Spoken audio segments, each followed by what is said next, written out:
Hola a todos, bienvenidos a Disfrutemos BEA, la agenda cultural de la ciudad.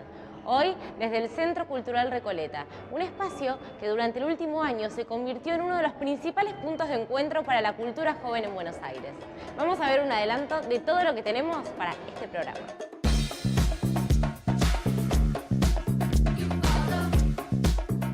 La primera vez que entré a la Sala Neruda por el escenario y estuve sobre el escenario, dije, esto tiene que ser muy divertido para hacer.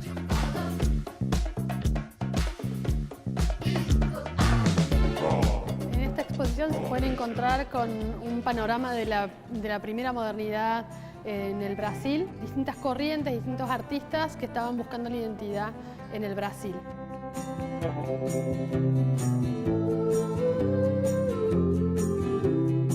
Filomena Marturano cuenta una historia, para mí básicamente de amor.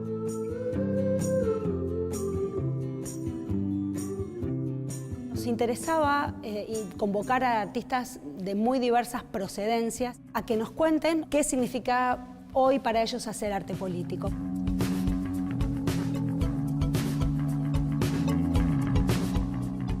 Podés comunicarte con nosotros a través de las redes sociales del canal de la ciudad con el hashtag DisfrutemosBEA. Diego Scott se hizo conocido como el productor de Fernando Peña, pero además es uno de los máximos referentes del stand-up en nuestra ciudad y el mejor imitador de Mauricio Macri. Estuvimos conversando con él en el Paseo de la Plaza.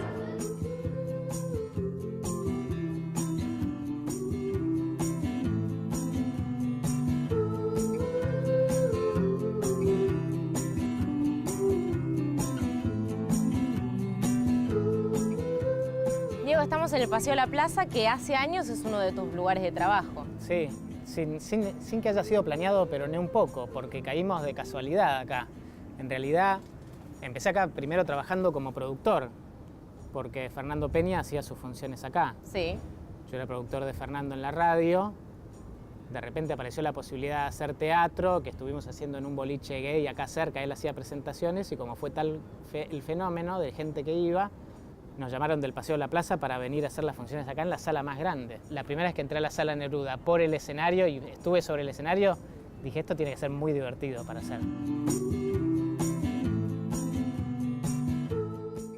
Si nos comparamos con gotas de agua, 7.000 millones de gotas de agua, cada una por un ser humano, ¿qué llenamos? ¿Un vaso? Quizás algo más grande, quizás un balde, quizás algo muchísimo más grande, quizás... no sé, un balde grande. ¿Escuchabas radio desde chico? No de chico, pero en la adolescencia descubrí todo lo que era la rock and pop y Lalo y Mario. En un apogeo además de la rock and pop, ¿no? Y fue cuando explotaba todo, cuando escuché eso, porque yo creía que la radio era música nada más, porque era lo que escuchaba mi viejo. Y después descubrí que en la radio había muchas más cosas que música y ahí nunca dejé de escuchar. Estudiaste ciencias políticas, digo, no te metiste de lleno a decir, bueno, voy a ser productor de radio, me voy a dedicar a esto. Sí. Antes que eso estudié administración de empresas, o sea, como bueno. para estar pifiado ya venía mucho más pifiado. Ciencia política era como que me encaminé un poco más porque dije, bueno, quiero trabajar en medios. ¿Qué puedo tener que más o menos me forme para estar en medios? Pensé en la carrera de periodismo porque no me terminaba de convencer. Y ciencia política tenía mucho de filosofía y de historia, que eran las cosas que me gustaban mucho. Entonces dije, bueno, me mando a hacer ciencia política y estudié 3 años completos, creo que tengo de ciencia política. Y en un momento muy criteriosamente ya era un productor de radio que cobraba 200 pesos por mes y dije, no, ya no necesito una carrera. ¿Cuál fue tu primer trabajo en radio? Tenía un amigo que era medio primo de Pablo Dugan. Y Pablo Dugan en ese momento era productor de Neustad. Y estaba dejando de ser productor de Neustad para tener su programa en FM Palermo. Y entonces fui y hacía producción, móvil, deportes, hice cualquier cosa. Y esos fueron los primeros 2 años. Y después... En esos 2 años también iba y le tocaba la puerta a Pergolini para ver si había algo en rock and pop y rebotaba y ese tipo de cosas. Pero después conseguí trabajo en Radio Splendid, que era en el mismo edificio que rock and pop, y cruzándome con gente en pasillos, esto y lo otro, al final, hasta que descubrí que Peña era Peña, porque nadie sabía que lo era. Y que conocían los personajes, pero no quién hacía esos personajes. ¿O no sabían? A Milagritos López, claro. Todos la escuchábamos con Lalo, pero todos pensábamos que existía de verdad. Algunos personajes que hacía con La Negra, y ahí Peña tenía su primer programa solo. Y ahí, de estar en el lugar indicado y de darme cuenta de quién era esa persona, dije, ¿cómo no están todos acá mirando a este pibe? Y por suerte, de los pocos que nos llevamos estaba yo, y entonces ahí estaba y le empecé a ofrecer cosas que yo sabía hacer, de editar, producir, etcétera. Le llevaba ideas. ¿Y accedió? Y terminé. Sí, porque Peña también era la primera vez que tenía un programa para él. Eran un poco los primeros pasos de todo, aunque él ya hacía muchos personajes, él con Lalo hacía personajes mientras volaba también, o sea, tenía sus trabajos paralelos. Acá medio como que había dejado todo para hacer solo radio.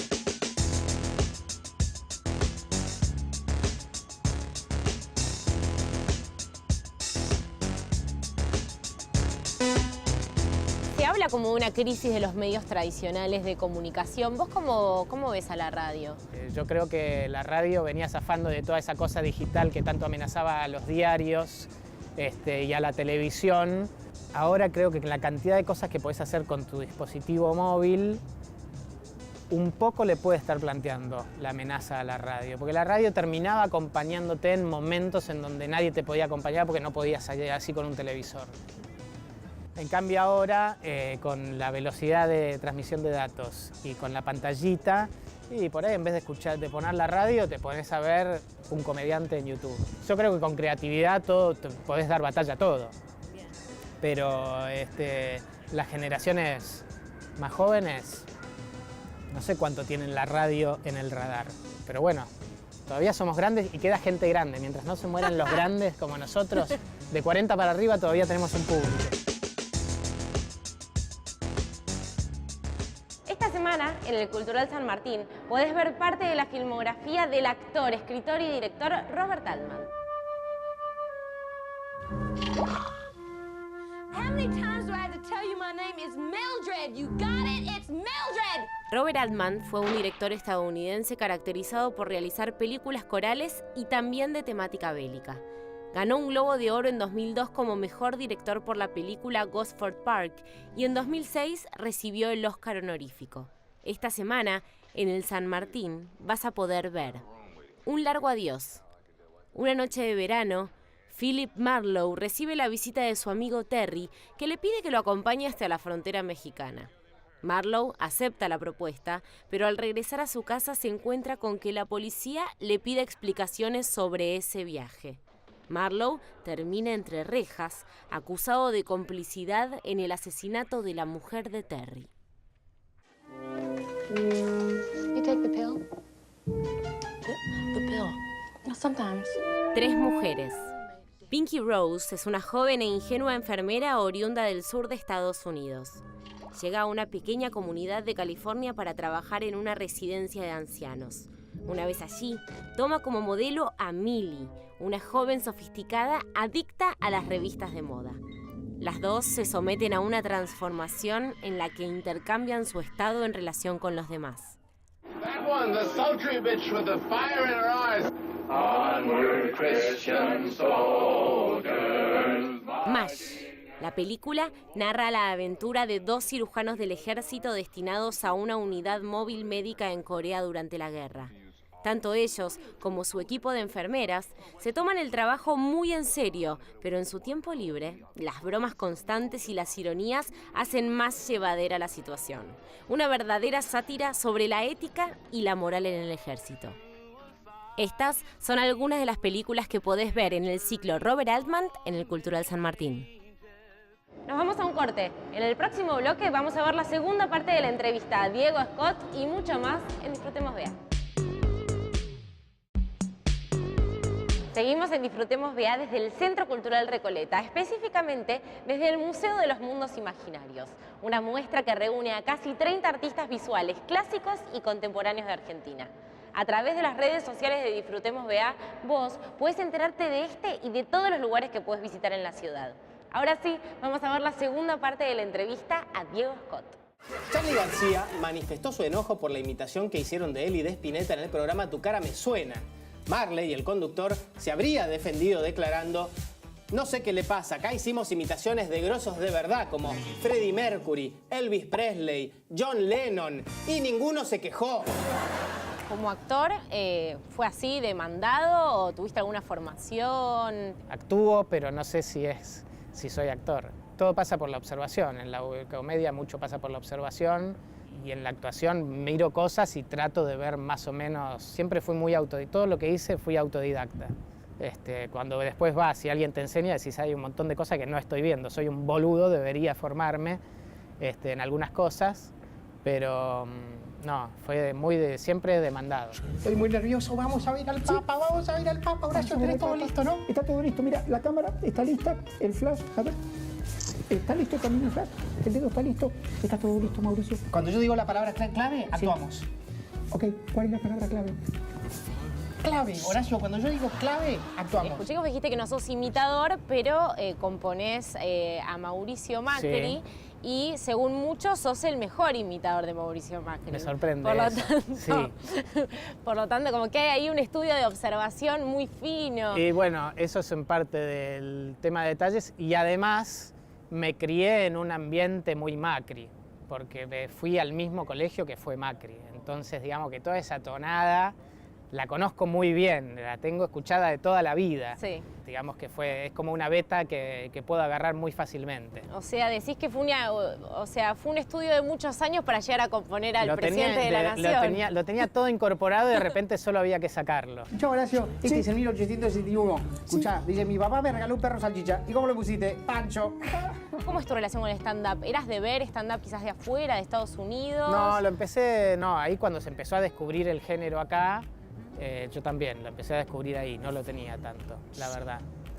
Y justo además fue cuando apareció el canal Sony con Seinfeld y con las series, ¿viste? Entonces fue como... una coyuntura que propició que se Claro, viera. empezamos a descubrir todo eso. Y la relación empezó así. Primero como productor, que en realidad estábamos trabajando juntos con Seba Wanreich, que había visto lo de cómico en un bar, y fue Sebas el que lo vio, dijo, vení, vamos a verlo. Entonces fueron sucediendo así como una cadena de cosas, siempre me terminaron trayendo al Paseo de la Plaza. Y es que estamos como en la casa del stand-up en Buenos Aires, de alguna manera. El Paseo de la Plaza es un lugar donde uno sabe que si quiere ver stand-up va al Paseo de la Plaza y hay algo para ver. Es cierto, porque están las dos salas grandes, nosotros estamos en una, y después en los barcitos hay un montón de espectáculos alternativos con un montón de comediantes de todo tipo y muy buenos también. Y así, no me doy cuenta, pero desde el 2000 hasta el 2017, casi todos los fines de semana termino viniendo acá. Que podemos terminar con el hambre en el mundo si tenemos las ideas y tenemos la tecnología, y yo creo que las tenemos. Tenemos que lograr algunos pequeños pasos, como por ejemplo que cada persona con hambre, o que cada niño con hambre, o que cualquier persona con hambre en cualquier lugar del mundo baje en su iPhone una aplicación. Esa aplicación se va a llamar Hay Hambre. Vos me dijiste que fuiste en Estados Unidos a ver el stand-up de allá. Sí. Digo, ¿hay alguna diferencia? ¿Hay un stand-up porteño o es lo mismo? Hay mucha diferencia en cómo se desarrolló. Allá el stand-up es... ahí tenés clubes de comedia en donde los comediantes van sueltos. Los elencos de quién está cada noche se van armando por separado y de repente esta noche tenés a este y el principal que es el más conocido, pero que va rotando. En cambio acá se armó por grupos. Por ahí Cómico marcó eso, que fue lo primero que empezamos a producir, que era un grupo que estaba primero en un bar, después estuvo en Niceto y después lo trajimos acá. Y por ahí eso marcó el camino de que después la gente o los comediantes se juntaran en grupos y armaran espectáculos en grupo. Y ellos además tienen, el stand-up viene desde, no sé cuándo, 1940, Bob Hope. Es muy parte de la carrera artística de ellos. O sea, si allá haces algo de humor, qué sé yo, los que ves en las películas hoy, Adam Sandler, ponele, todos empezaron con el stand-up. Y acá algunos se lo ponen como objetivo, solo hago stand-up y quiero hacerlo y ya está. A nosotros en los espectáculos, como vos viste, nos gusta hacer stand-up y algunas cosas más. Sí, y cada vez le agregan más cosas, ¿no? Más ingredientes. Y es que está bien, el stand-up lo vemos más como eso, como es un ingrediente, es un escalón, es uno de los recursos que nos gusta poner sobre el escenario. Pero también hay otros, se puede hacer humor con un montón de cosas, que no sea solamente hablando con el micrófono, entonces todos esos recursos también nos gusta sumarlos, porque además el contexto da, estamos en una sala muy grande, con un escenario gigante, no sé, hay 20 móviles, debe haber otros 50 tachos de luces, tenemos proyectores, podemos usar un montón de cosas, ¿viste? Maquinaria que sube y baja, no nos vamos a quedar solo con el micrófono.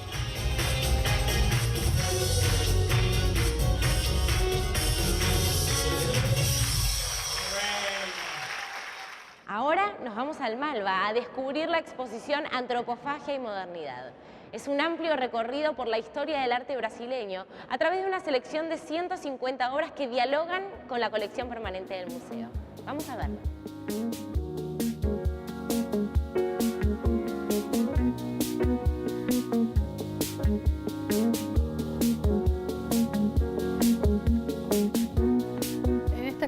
Se pueden encontrar con un panorama de la primera modernidad en el Brasil, o sea, desde principio de siglo hasta mediados de siglo, aproximadamente hasta los años 60. O sea que es un pantallazo de distintas corrientes, distintos artistas que estaban buscando la identidad en el Brasil. Los artistas van a ir experimentando en distintas técnicas, al principio lo que es más pintura al óleo, sobre todo, algunas esculturas. Y después van a ir a principios de los años 60, sobre todo, va a cambiar mucho más los formatos.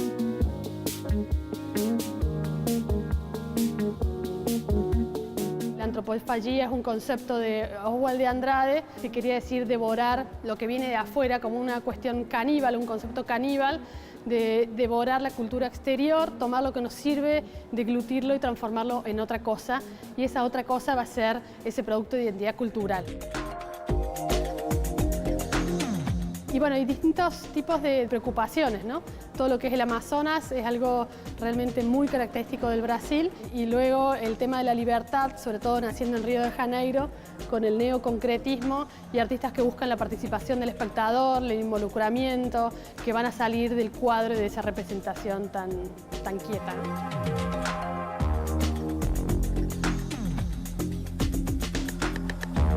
En la otra sala hay obras del pop brasileño, o una especie de pop, porque no, el pop como se vivió en Estados Unidos o en Europa no se vivió exactamente igual en Latinoamérica. En Latinoamérica no había ese consumismo que había en Estados Unidos, sino que es un pop más político.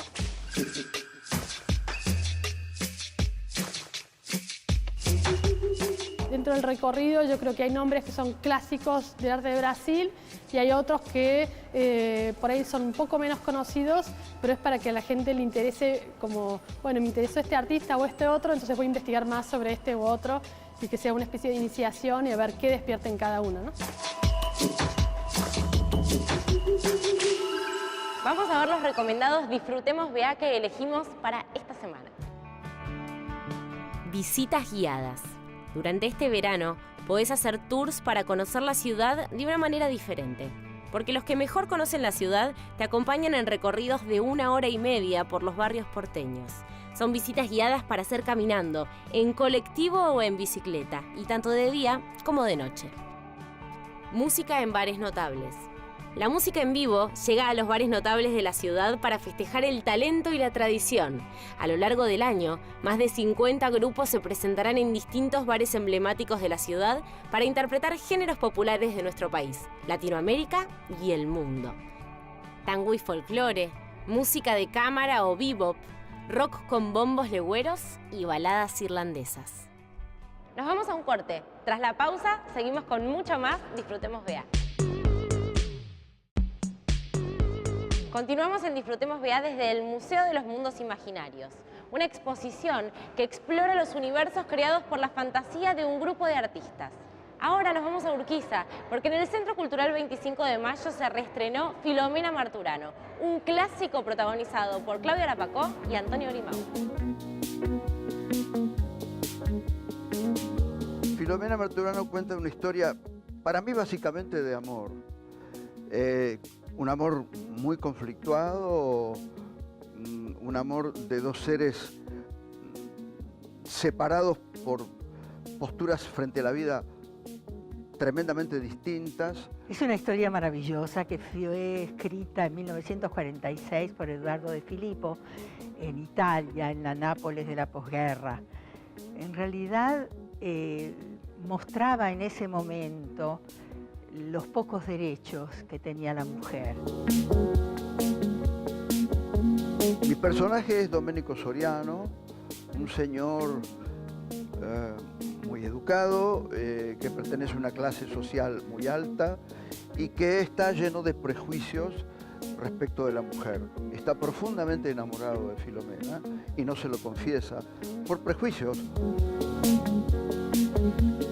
Filomena tiene 3 hijos, es una mujer que viene de la pobreza más absoluta, que es analfabeta, que ha sido prostituta durante años para poder comer, que vive hace 30 años con un hombre riquísimo que la trata prácticamente como una esclava. Y ella lo único que quiere es obtener, casarse para que sus hijos tengan el apellido. Y ella tiene una dignidad y un amor por la familia, un sentido de familia, que es un ejemplo de persona esta Filomena. La quiero mucho. Para cualquier actor, Domenico es un desafío, en tanto y cuanto en la primera parte es un señor que se muestra de manera rechazante, de manera antipática, y lo que tiene divertido e interesante en la actuación es poder, en la segunda parte, revertir toda esta primera imagen tan fuerte y tan antipática y tan fea. Este era un cine y teatro donde cantó Carlos Gardel hace muchos años, después fue cerrado. Y todo el barrio de Urquiza empezó a protestar y a pedir y se lo volvió a abrir, y yo estoy encantada de tener una segunda oportunidad de actuar acá.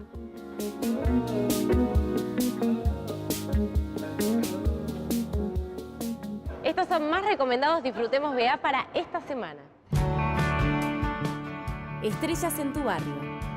Esta propuesta tiende puentes entre los grandes valores artísticos de la Argentina y los barrios de la ciudad. Vas a poder escuchar conciertos de Javier Calamaro, Fabiana Cantilo y el dúo Baglietto Vitale, entre muchos otros. Los shows son a partir de las 19 y la entrada es libre y gratuita. Autocine en el Rosedal. Esta semana puedes disfrutar, puedes pasar un buen momento con buenas películas, gratis y al aire libre de jueves a domingos. Las cosas que podés ver esta semana son El Cosquín Rock, Kryptonita, La Valija de Benavides y El Gigante de Hierro. Llegó el momento de ir a Costanera Norte, porque en el Parque de la Memoria podés descubrir la muestra Poéticas Políticas.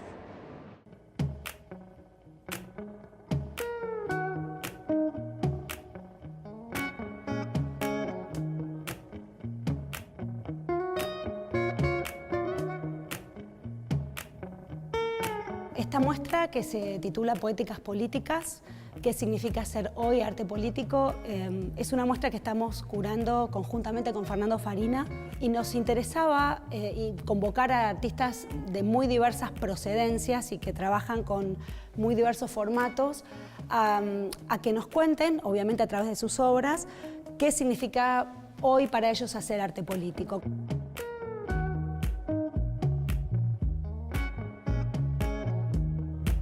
Hay obras en esta muestra que están hechas especialmente para nuestra convocatoria, como el caso de Diego Bianchi, por ejemplo. Es una suerte de instalación en el que él presenta una suerte también de peceras pantallas, en donde utiliza agua del río, y eso, bueno, en un lugar como este obviamente tiene un sentido seguramente bastante más simbólico que si usara agua de río en cualquier otro espacio de exhibición. Pero también Diego incluye una pantalla, ¿no? Y la contaminación ambiental de alguna manera también se cruzan con la basura mediática. Una cita también a Duchamp y una irreverencia, como por ejemplo, bueno, invitar al público a que quizás use ese migitorio que está ahí. Eso en cruce, por ejemplo, con la obra de Roberto Jacobi de Cid, que son Los Diarios del Odio, una nueva edición. Allí uno puede encontrarse con la transcripción de los comentarios que la gente deja en los diarios online, especialmente en el diario Clarín y el diario La Nación.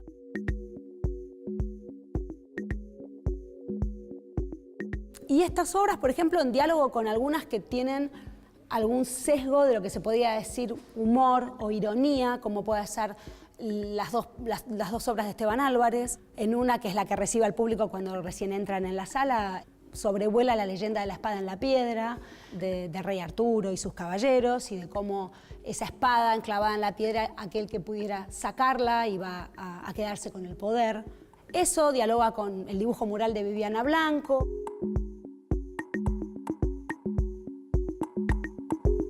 Los invito a que vengan, y el que venga que no se olvide de llevarse su publicación, donde están los artistas, los escritores y los curadores y críticos opinando sobre qué sería hoy hacer arte político, qué significa hoy hacer arte político, para que en todo caso lo puedan leer ya en sus casas y guardárselo.